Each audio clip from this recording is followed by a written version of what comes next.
Hey, yo, ladies and gentlemen, fellas, what do you say we finish off week 7 tonight with a little Monday Night Football game? And Draftkings came through and they said, hey, yo, Sal, we're going to put $1 million up for grabs to first place alone. The whole contest is going to have a couple $1 million in it. You going to make us a video for that? And I said, yeah, I'll make you a video for it. Let's do this bad thing because we got a milli maker on a Monday. These things have been a consistent. This is how you know that Draftkings is booming. The big public company, all the people buying the stocks, all the mutual funds, all this stuff. It's booming right now if you get a milli makers on a Monday. But welcome in here. And what we do every single time is we're going to break this down. Basically, every single player that you can imagine wanting to play tonight, we're going to break it down, and I'm going to put on the sheet behind me, as I already have on my other sheet. Look at my projections, things like that. I'm going to put a yes, as in yes, I have interest, a maybe, as in maybe I have interest, and a no, as in right now I don't have any interest. And then later on tonight at 6:30 p.m. East Coast time, we go live for an hour on this channel. So if this is your first time finding me, I appreciate it if you hit the like button. Takes a couple seconds of your time, and if you're also returning, hit that as well. And hit the subscribe button if you're not yet subscribed. Big thing will be hitting that notification bell as well, so you can get notified of when we go live at 6:30 p.m. I just answer your questions. So if you have a question that you put in the comments, I might not see it, or if you just have a question that you don't want to ask right now, maybe on the live stream, stuff that gets a little bit more involved through my projections, me building my 150 lineups as we go through the live stream tonight, and answering questions on that, exposures, rules, all that type of stuff. We had a crazy game last night. I'm hoping that we can close out the week with another crazy game. So let's get into this. But right before we do, last night and yesterday evening, I got a little bit of a DM from somebody who showed me a screenshot of them winning $25,000 plus Rooskies. And we get these here and there, right? We get these big wins from people that are patrons and members of the community. You can join down below. The more informed you are, the better chance you have of winning. But this person was playing over on Superdraft, and he took down the big first place prize pool and more, $20,000 first and more, winning $25,000 plus using the projections and rankings on Superdraft. But I'm telling you, Superdraft, I'm saying this because they are the sponsor of the show. It is a totally different aspect over there. It is not as difficult to win because of the fact that there's not as many professionals and not as many people know how to properly project for Superdraft, or at least they don't spend the time to do that and spend the time to make good lineups over there. This guy turned $150 a couple weeks ago now into $30,000 plus. He said, I had somebody else reach out to me and say, Sal, there's massive overlay. I didn't see it in time, but Sal, there's massive overlay on Superdraft right now for the afternoon slate. Be sure to get in there.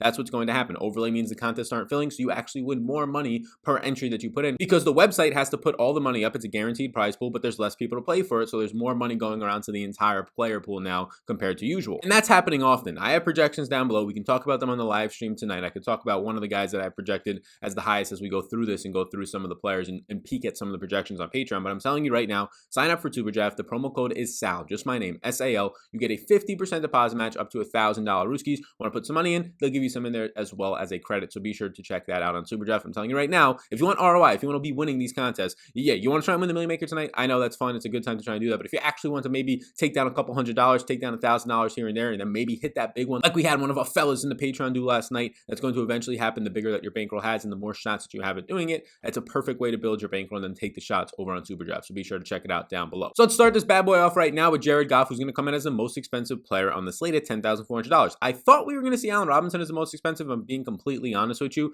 But Jared Goff, if you look at it, he's going to have a very decent matchup up front. Chicago and these defenses, both of these defenses have been very good in certain aspects, but Chicago's been really good at rushing the passer. Number 4 so far in the NFL, and you're going to have a number 11 protection rate currently for the Rams and Jared Goff. Now, Goff is not throwing a lot because he's been very efficient, and the big reason why, honestly, is that 2 of his wide receivers are in the top 6 in yards after the catch. That is Robert Woods and Cooper Kupp right now. So he's only throwing 32 times per game because, well, the running game is working a little bit better. The offensive line has been good. He's relying on play action passing, and then his receivers are getting down the field more in larger chunks after the catch. He's averaging 260 yards per game and 8.2 yards per attempt. He has a 73% true completion percentage, and he's the number 3 quarterback in terms of right now play action passing. So Jared Goff currently for me is my highest projected player on the slate, meaning that I do have interest in him. Now for the price point, you're not going to get the greatest value out of it, but I still do think that he's nice at this price point. I haven't projected, if we peek behind the curtain right now, over on Patreon for 17.6 fantasy points as it stands right now. That will be updated throughout the day, and the rest of all those projections and rankings, not only for this slate, but a bunch of other material. You can see all that's included on the exclusive tiers down below on Patreon. So we make Jared Goff a yes, and we go down to A-Rob, the AR-15, the former AR-15, and Allen Robinson. You're going to have him here. A matchup against Jalen Ramsey, maybe for part of this game, right? And normally I would say definitely, but we saw last week Jalen Ramsey move into the slot. Now he struggled this year, Jalen Ramsey. Some days he's been very good. Some days he has not been that great. So we'll see. It makes sense that they're going to be putting Jalen Ramsey, the guy that they traded for and spent all this potential capital in their business and in their organization to go get. It makes sense that they put him on Allen Robinson, the best wide receiver on this team for the Bears by far, but we'll see, right? They put him in the slot last week. Maybe this is something like Marlon Humphreys last year. After the first couple of weeks, Marlon Humphreys for the Baltimore Ravens, one of the best cornerbacks in the league, he primarily started to go into the slot, but obviously they have some other better outside cornerbacks. I imagine it's going to be Ramsey, but if it's not a lot of Ramsey, then he'll get some Troy Hill, which is an even better matchup. If it's Ramsey, I'm not too worried about that. Ramsey, like I said, has been hot and cold this year, and Allen Robinson, no matter what, usually gets the job done. He's just one of those receivers. He's seeing a 28.3% 33% target share on 11 targets per game. That 11 targets per game leads the NFL right now. He's number 3 in air yards in the NFL. In his last 4 games, he's averaging 12 targets per game. Allen Robinson, for me, is going to be a yes. And now we move to the other side of this one where there's another quarterback on the opposite side. And honestly, I'm going to be honest with you. This guy doesn't look that great so far this year.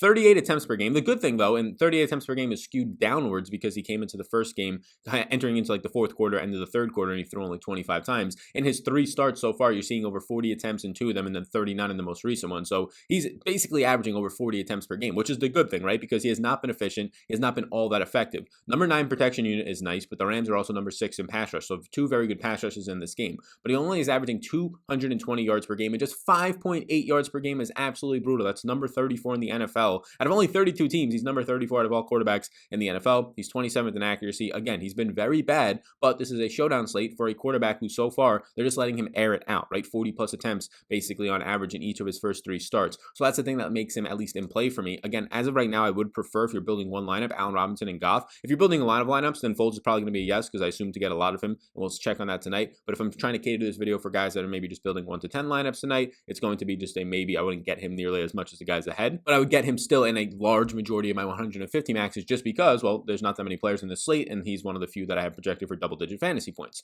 Next up is going to be the wide receivers we get into now for these Los Angeles Rams. Maybe some of them you would think having down years, but sneakily, I mean, they're doing a lot after the catch. They're finding the end zone as well, so they're still maintaining some of this top 15 wide receiver upside where they were drafted in your season-long drafts. You're going to have Cooper Kupp in the slot, likely to see Buster Scream. It's a decent spot in the slot. He has like a 23-pound advantage on screen. It's going to be a 25.5% target share that you've seen on 7.5 targets per game for Mr. Kupp. Interesting, though, he's like only running 30 routes this year. This man's not running as much because, again, they're not throwing as much this year, so it's going to affect all those wide receivers. He's in the slot more than half the time, majority of the time, at 54%, which is much different than last year because, again, they're running a lot more 2 tight end sets. It does look like Tyler Higbee's going to be healthy, so I expect that to continue. Number 3 in yards after the catch this season, and he has a season high. He's coming off of 37 routes run last week. Cooper Kupp, for me, is going to be somebody that I have interest in. Yes, the top end of this is really going to stand out as the guys that look like the best captain options. In captain spots, I usually like to try and get wide receivers who have upside in there. They have a higher variance. I mean, you saw last night, Tyler Lockett had a huge variance, but then also on the other side, Christian Kirk had a nice game at 20-plus fantasy points.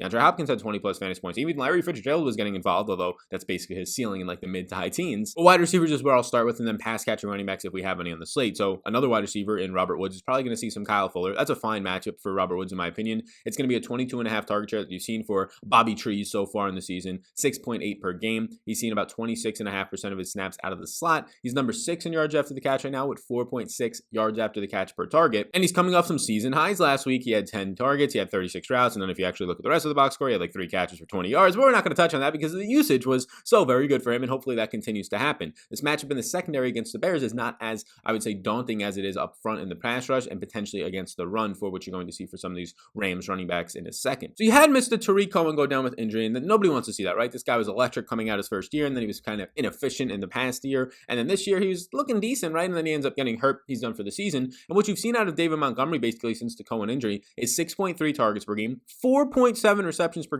game for David Montgomery. I mean, you're lucky to get 2.5 receptions on the season per game for David Montgomery before this. If you got David Montgomery to catch you 25 to 30 balls this year, you were insanely happy. David Montgomery, since his injury in the past 3 games, has pretty much caught like 14 passes. He's on pace to hit that by the halfway point of the season. Now, the Rams have not been that great, but they are improving against the run. They were one of the worst teams for the first couple of weeks, and now they're just up to 20th overall. So still bottom third of the league, but they are ascending right now instead of descending. And right now, the run blocking unit for the Bears is 15. So it's basically like a neutral matchup on the ground. I don't think they'll be able to take advantage of it all that much, but you're going to have that out game, right? You're going to have that ability to get out of some things. If you can catch 4 passes for 30 yards, 4 passes for 20 yards, and basically project in an extra touchdown as if you're scoring for a guy who normally is just going to get it done on the ground. Montgomery has been highly inefficient, but this passing game role keeps him alive. He's seeing 13.7 attempts per game on the season and 3.7 yards per carries. So again, very inefficient. And only 2 red zone touches per game is 24th in the NFL right now. At $8,400, I would prefer to get to the wide receivers that are all above him, all 3 of them. Now, obviously, there's some different price points on those guys. He's going to be a yes for me because I can project out right now him to see somewhere around 16 plus touches on a showdown slate, which is really hard to replicate. Next up is Darrell Henderson, and we're just about to get into this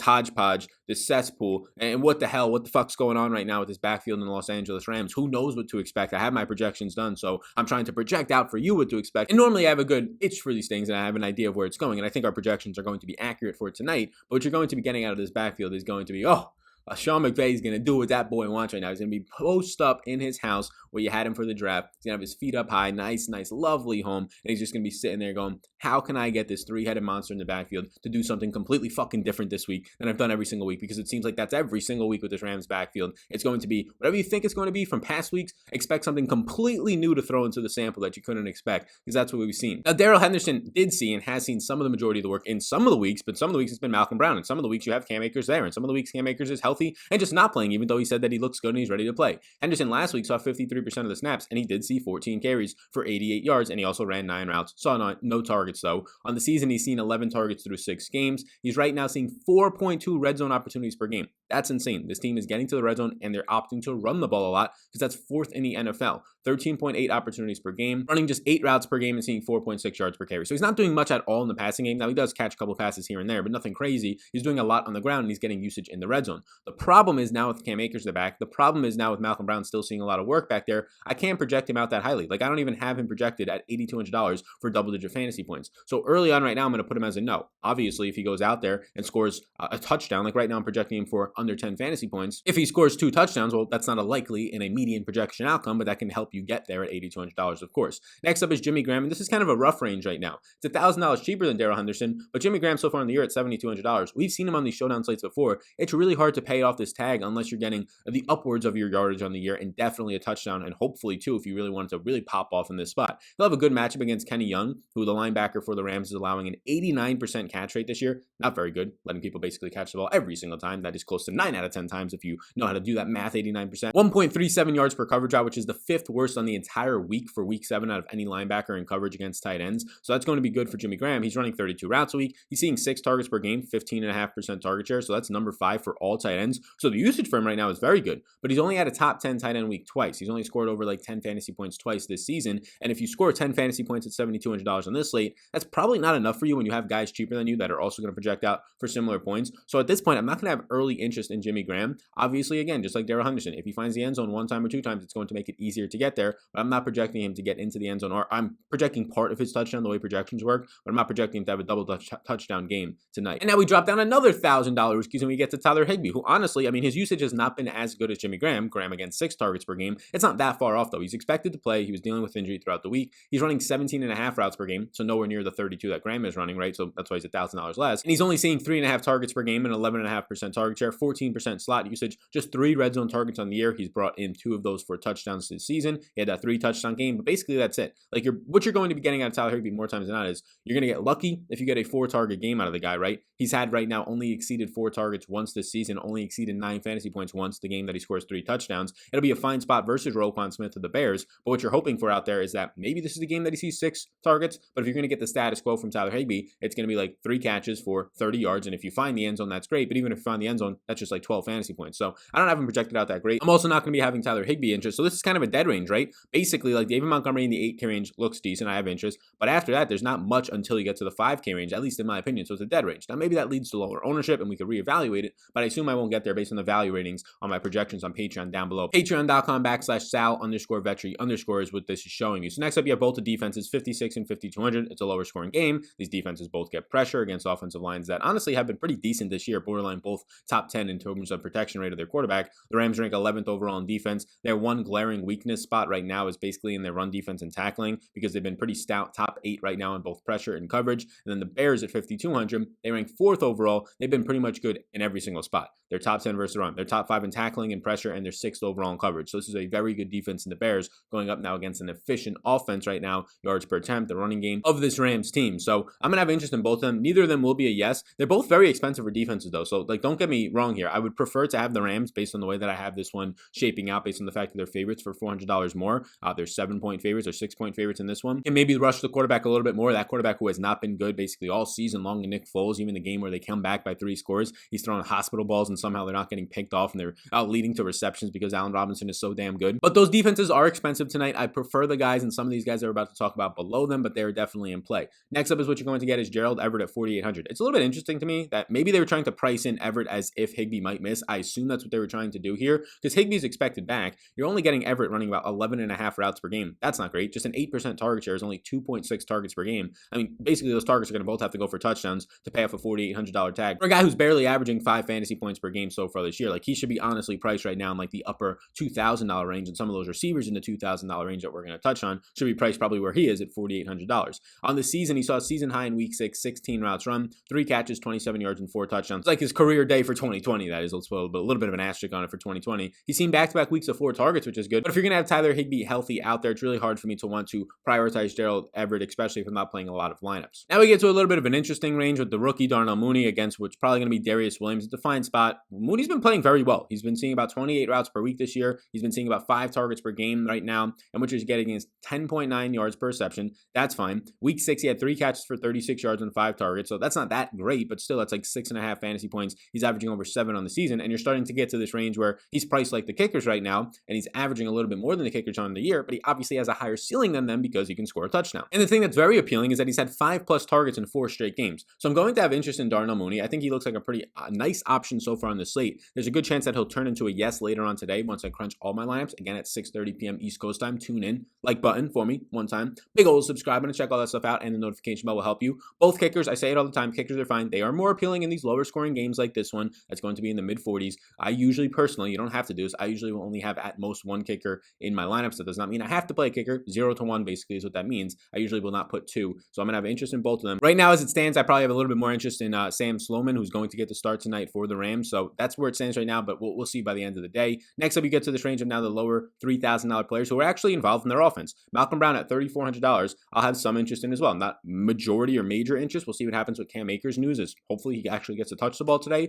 but you're going to have a Chicago run defense that ranks right now 10th overall, and the Rams run blocking is 5th overall. So it should be a fine matchup still, at least to get some push for this Rams offensive line. Now he's seen a 40% opportunity share this year. He's getting about 12 opportunities per game. 3 of those are resulting in targets right now. He's only averaging 3.9 yards per carry. He's seen 52% of the snaps, but last week he saw just 2 carries in week 6 when you had Henderson see a lot of the carries. He didn't see much work either, Malcolm Brown. So this is the concern. He's $3,400, and like, is it going to be this is the week that he gets 12 touches and it just flips back? Because that seems like how it's been every single week. Yeah, the one week that Henderson looked really good and was out there scoring 20 plus fantasy points, and then the next week it's a Malcolm Brown show. Malcolm Brown's now the starting running back again. It makes no sense. So he's slightly in play. This is a really interesting spot between these 2 receivers, one from each team basically, like the wide receiver 3s on each team based on usage right now. They're both very cheap and they're both very involved. I mean, you had Josh Reynolds last week on a Showdown slate. He ended up at like $2,600 scoring a touchdown and paying it off. He's now just $2,800. He's running 23 routes a game. He's only seeing 3.5 targets a game, but again, he's kind of priced for it now. He tied a season high with 5 targets in that last game. He ended up catching, and 34 routes was also a season high. He ended up catching 2 of those 5 targets for 45 yards and a touchdown.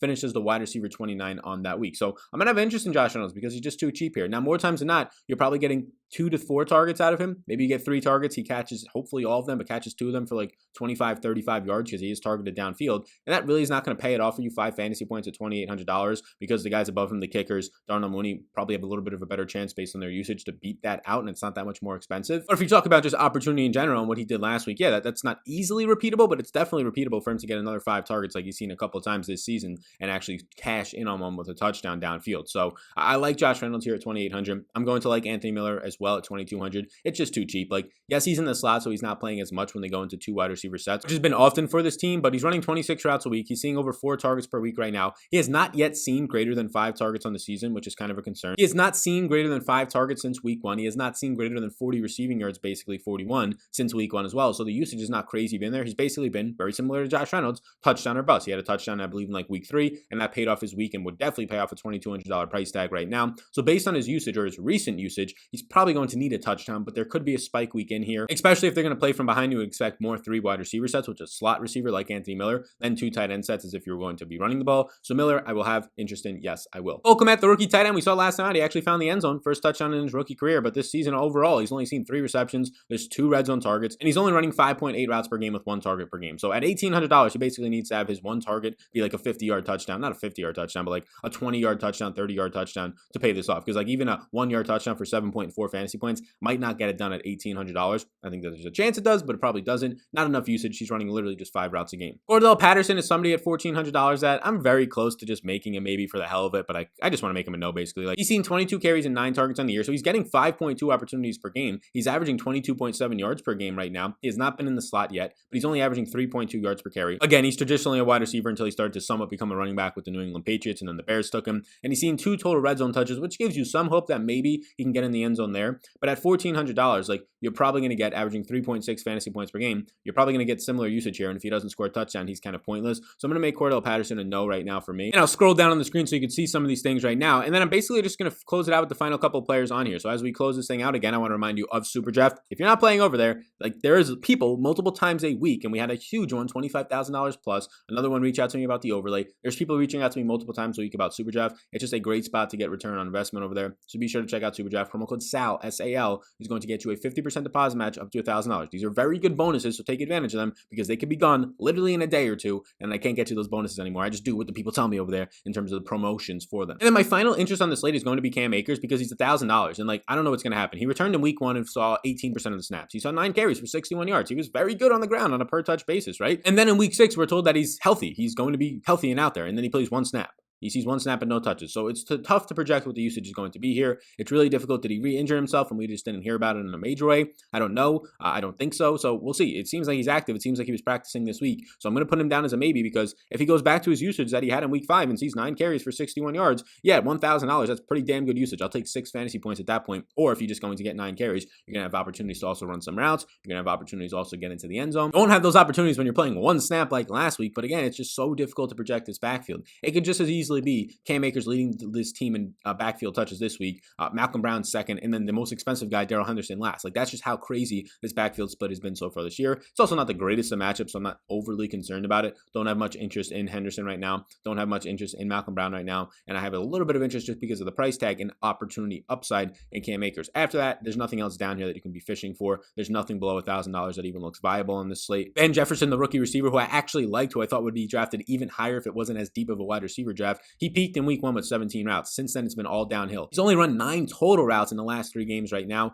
totaling just 3 targets, 1 catch, and 8 yards of usage. And in the back-to-back games, he's seen just 2 routes in each of those, so he's not involved at all. You get Tengen, who has not ran a route in back-to-back weeks. You get Demetrius Harris, a tight end, who's ran 7, 12, and 12 routes over the last 3 weeks, seeing 6 targets for 1 catch during that time. I mean, Demetrius Harris is basically at $400. You have to hope that he finds a red zone target and falls into the end zone. He does have 2 red zone targets this year, but you need like one of those play-action goal line passes to a tight end, and he ends up with 7 fantasy points for you, but I'm not going to be banking on that. Javon Wims did not play in week 6, only ran 8 routes since week 3. So that's basically closing out. That's all the information you need on the cheap guys. You can take a shot on Cam Akers. You're getting some usage, like 5 touches a game right now, or opportunities at least per game for Cordell Patterson. But after that, nothing below $2,000 looks even appealing in my opinion. Thank you so much for tuning into this Showdown video for Monday night to close off week 7 and also start off the week. We'll be live at 6:30 p.m. Eastern time myself here answering your questions, going down even deeper through my interests, my 150 max lineups, maybe 20 max is what I'll play, things like that. So be sure to tune in, hit the notification bell, and subscribe before you go. Check out Super Draft and support what they're doing over there right now. Promo code SAL. Get you a 50% deposit match up to $1,000. You're basically getting free money right now with this promotion,